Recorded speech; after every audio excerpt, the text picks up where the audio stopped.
Life is a winding road. Cheers! Hey everyone, Merry Christmas. Hi from our son and daughter-in-law's home and grandson's home. It's Christmas here in southeast Queensland, so I know that it'll be after Christmas when you see this, but I hope you're all having a wonderful break, full of lots of joy, full of lots of quality family time, and I will be back in touch very soon with a very exciting announcement regarding keeping on going on the Te Araroa Trail. So bye from us all here. And heaven and nature sing, and heaven and nature sing.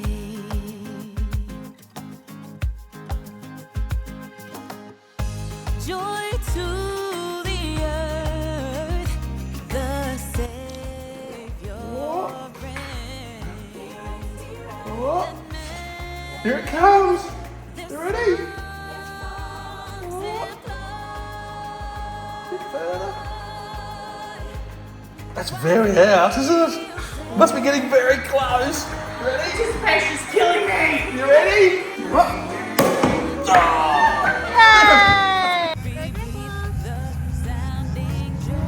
Grandpa likes going fast.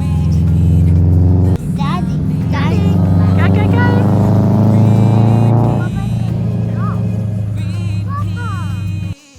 Hi everyone, Happy New Year and welcome back to my home in Brisbane. Here in southeast Queensland it is almost New Year's Eve, so I'm actually just filming this and then I'm heading out to our son and our daughter-in-laws and our grandson's home to have a lovely New Year's Eve party with all of our friends and family. But I did promise you an update once I'd seen the Orthopedic Surgeon, which was required following my bit of a fall from Mount Ellis near the end of the Richmond Ranges on the Te Araroa Trail. So I've had the appointment now. He ordered CT scans and x-rays, and prior to the appointment I emailed him a bit of an extensive plan of an idea of me returning to trail with some pretty complex stuff thrown in. And during the appointment, of course, he did all of this testing, and it was for both knees, because once the swelling started to go down on this knee, I became aware that the other knee also had pain. So I contacted the orthopedic surgeon and said, hey, we better scan both knees, I think.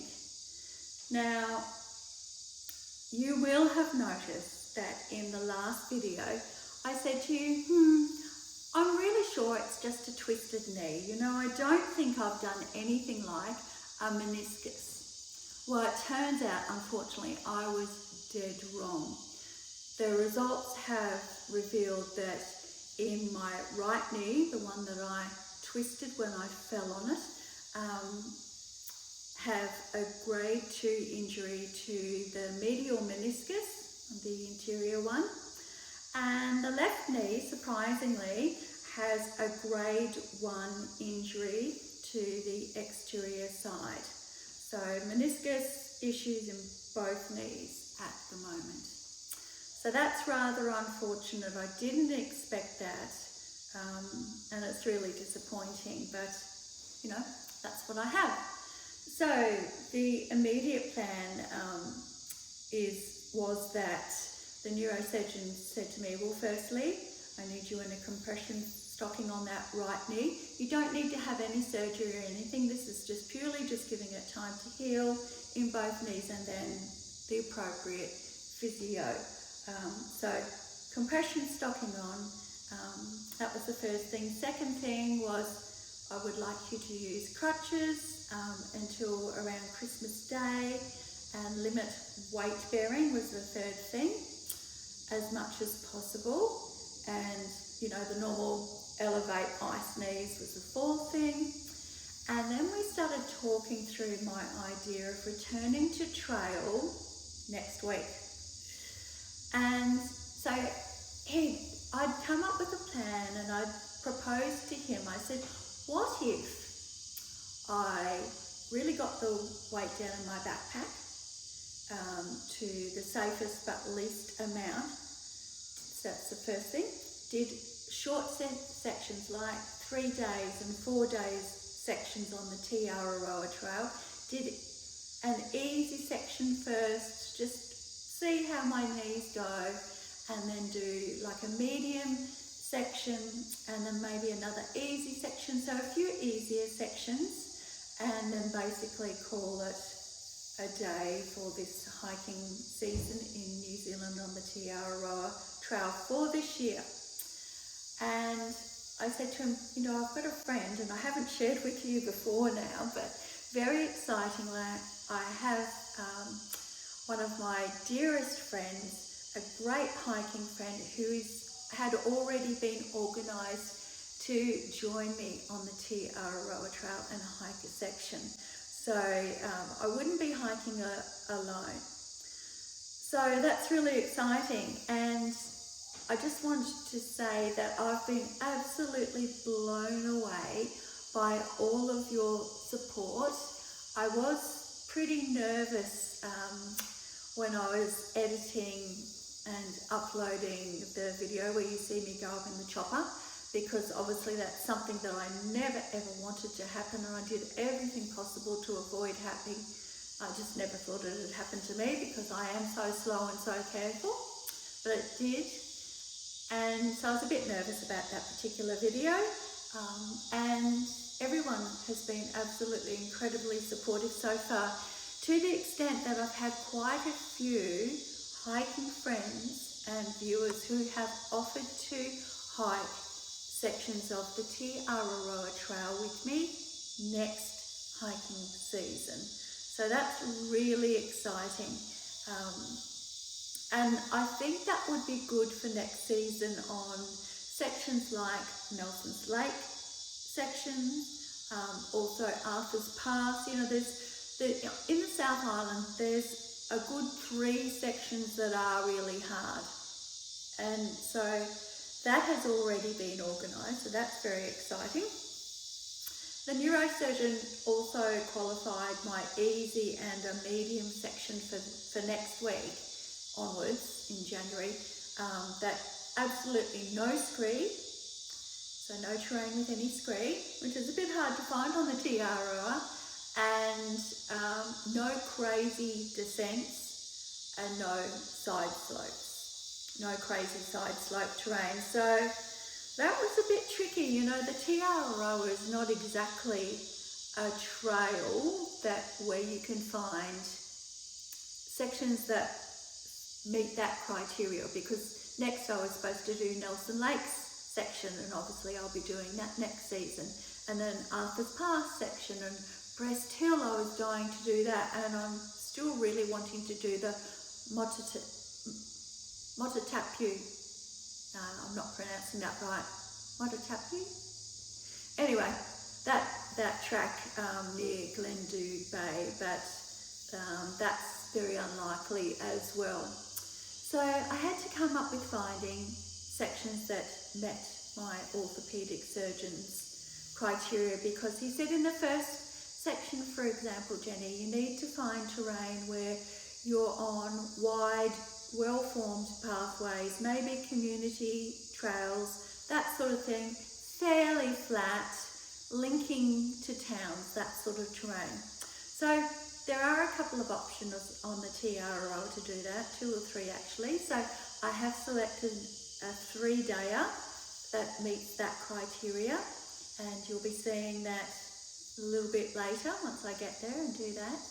And then if that goes well, and you know, we've all agreed that this really is just to see how we go. If that goes well, then I've selected a medium section, and we're looking at the areas around Queenstown generally, so to the north of Queenstown and to the south of Queenstown. And it's very exciting that I'll be hiking with a very dear girlfriend. I can't wait for you to meet her. Some of you will already know her, and we're going to have a blast. I'm sure we'll bounce off each other and it'll be a really fun-filled, joy-filled experience. And at the end of it, we're going to be doing a side quest up at Mount Cook. So that's also exciting. So potentially there'll be 3 Te Araroa sections if everything goes well with these guys. And a section or 2 around Mount Cook, so we'll see how we go. So just wanted to bring you up to date. That is the plan. I do want to express a very heartfelt thanks and sincere appreciation for all of your ongoing support, for watching the videos, for taking the time to chat with me. I really appreciate that. The hiking community has been blowing me away with their kindness and with their support for my particular spinal base situation for years. And the Te Araroa walking has been no different. So thank you to all of the Kiwis for your support and understanding with me having to go up into the helicopter. I'm sure you saw me trying to do my very best to walk out for 2.5 days after I had the fall. And had I not come to that one section, had there been another hiker there, that I had a rope and we could have pulled my pack up, and then I probably could have made it up that bit had I not had the backpack. So, but thank you to all the Kiwis for your understanding. Thank you to everyone else who's watching for your kindness, for your support, and I hope you had a really happy new year. Scheduling wise, unfortunately there will be a little bit of a gap before I return to the Te Araroa Trail. Just takes time to fly over there. I'm getting settled over there a little bit first, and I'm staying with some of my favourite YouTubers from hiking season last year, and that's Vivian and John. They had a wonderful series on YouTube. They're around my age, and can't wait to meet them. That's going to be very, very exciting. So so there will be a bit of a gap. The next video after this one, you'll see I'll do the review on the Ultra Mont Blanc shoes that I was using in the Richmond Ranges, and then after that you'll see a video for my easy section on the Te Araroa, and then we'll just keep rolling out those videos after that. But I do want to apologise for there being a bit of a break in the next little bit. Nothing I can do about that, so in this situation. But anyway, thanks for watching and happy hiking, and bye for now.